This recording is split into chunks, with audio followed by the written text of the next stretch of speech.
Hey y'all, what's up? I'm Ashley. Thank you for watching this video. Today we're going to be talking about The Chi season 4 episode 6. But don't forget to like this video and leave a comment letting me know what you thought about this episode. And subscribe if you want to see more videos like this. And with that being said, let's get right into it. So who shot Duda? Brandon's mama shot Duda. I forgot all about her. I forgot all about Brandon. The way they just wrote him off the show like that. Gave him that quick little funeral. She told him, I don't care if you're the president. You ruined my life, so now I'm taking yours. And she shot him. And I'm like, if you want to take somebody's life, you make sure you shoot them more than once. How you gonna shoot this man one time talking about, I'm gonna take your life? She gonna come back and not finish the job? Girl, what? Now, this just might get her killed. The whole family might get killed off now. Her, Brandon already gone, then the other brother already gone, her other son basically said, I want to die too. I didn't finish the job. I only shot you one time. I want to die too. I didn't make sure it was done. And he saw who she was. He was in the hospital and he told Rosalind that it was Brandon's mama that shot him. And Rosalind was like, did you kill her son? And he was like, yeah, I had to.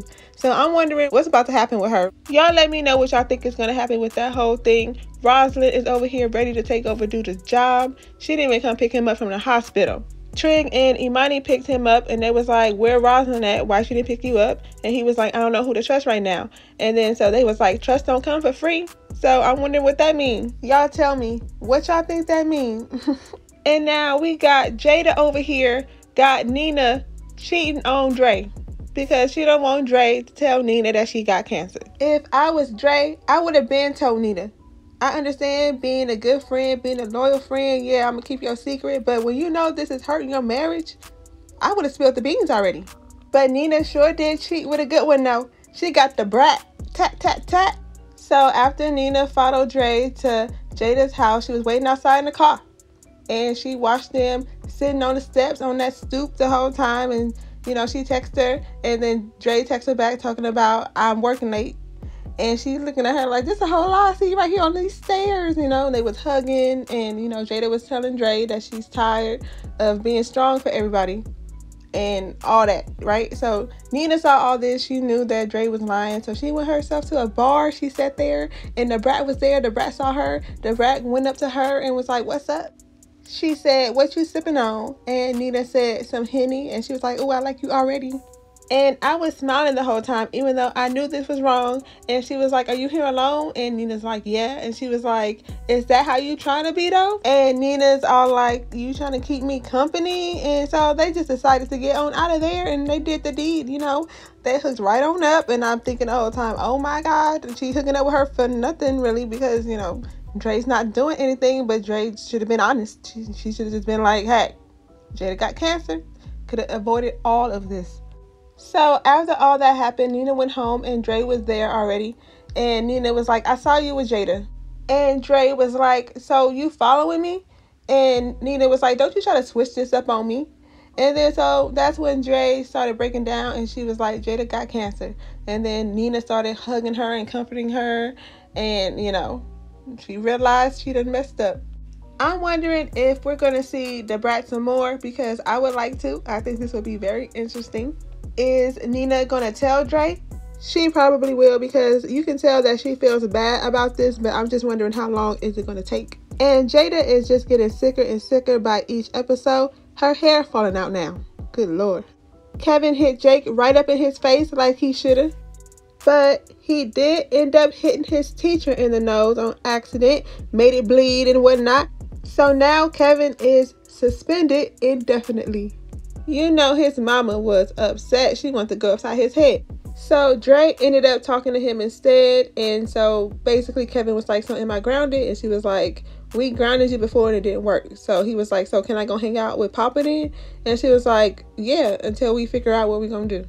Kevin was telling Papa that Jake and his girl together, it hurt, you know? And then right after that, Jake and Jemma come walking through the door. And Papa was like, I know this seems like an ambush. I would have said damn right and got up out of there. But they all stayed there for Papa. Papa's all like, I want to help. And Jake's like, no, you don't. You just want ratings for your podcast. And he didn't really deny the whole ratings thing either. He was thinking about canceling the whole thing because nothing was working out for him. So yeah, anyway, so they started the show. Kevin, Jake, and Jemma, and Papa was like, so when did this whole affair happen? They didn't answer that, but it turned left quick. Jemma was like, you can't be self-medicating to try to get over this whole thing. And Kevin was like, why are you trying to put my business out there? They started going back and forth about not being loyal, and Kevin was like, you was never there for me. You never supported me. And Jemma was like, I would support you, but you never cared about anything. Then Jemma had the audacity to be like, I still love you. And Kevin was like, well, why are you with him then? And she was like, I needed something different. It was just a whole mess. And then that's when Maisha was like, just because you started with somebody don't mean that you're going to end with them. And then that's when Kevin was like, if you just wanted to homie hop, you could have told me that. It was an uproar, okay? And then Jake and Jemma left. Everybody left. And then Papa was like, what did you mean by that when you say you don't end with them? And she was like, you need to stop overthinking.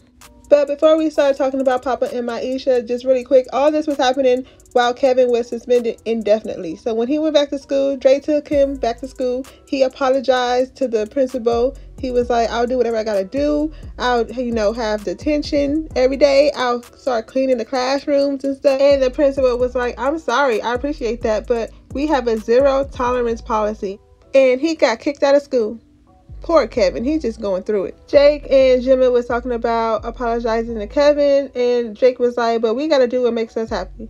And she was like, well, what make us happy? And they started hooking up in the room, and then that's when Trey walked in, and Imani was there, and she had the nerve to be embarrassed. Jemma had the nerve to be embarrassed. Imani was trying to help her feel not so embarrassed, and Trig was talking to Jake about forming a deeper connection and not about just hooking up, and to not just be careful with your heart, but her heart too. Just trying to be a good big brother, but we'll see how that works out. How y'all think that whole thing with Jemma and Jake and Kevin are gonna work out? That was nasty though. I didn't want to see them in the room hooking up like that. But Papa is over here jealous of Maisha.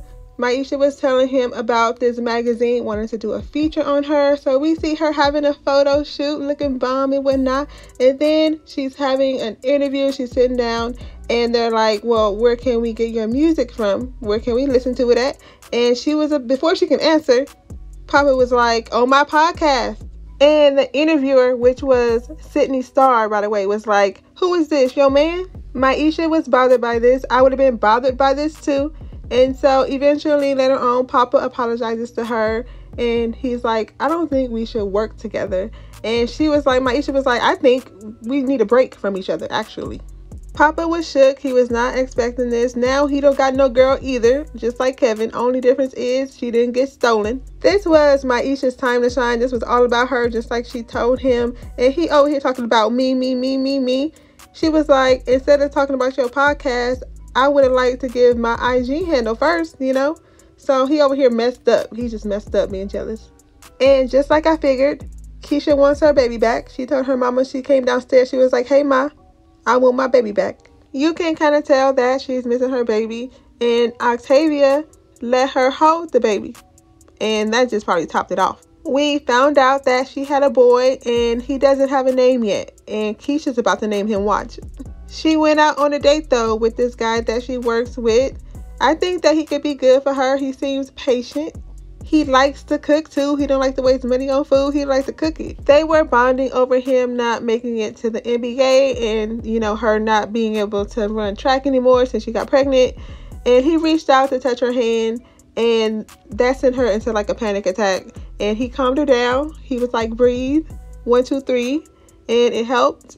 And they went to go get some cupcakes after that. I'm just wondering what kind of cupcakes it was, what kind of flavors did they eat. Also, Tiffany and Don were bumping heads a little bit about this cannabis business, about who to go into business with and how much they was getting paid. Dom didn't think they was getting paid enough. And Tiffany was ready to jump right into it. Some lady came down to do some business with them from Colorado and Don wasn't feeling it. So eventually, Tiffany apologized to her for trying to rush into things and bumping heads and whatnot. And then that's when this guy comes in talking about he's somebody's cousin. They knew who he was, so they wasn't tripping, which was, Iman Shumpert from, what team he play on? The Brooklyn Nets, I think. Anyway, yeah, so they about to go into business with him. He said he want to add some edibles to his business and that he'll give them 10% and a little bit more on the side. And they thought that's a good idea. They like it, so they about to go into business with each other. And that's going to be interesting to see how that works out. Because Dawn was looking like she had a real attitude. So I don't know how it's going to be like to work with her. So, and Imani and Trig Finally made up, thank God. So yeah, let me know what y'all thought about this episode. Let me know all your thoughts down below in the comments. Don't forget to like this video and subscribe if you want to see more videos like this. Thank you for watching this video, and I'll see you in my next one.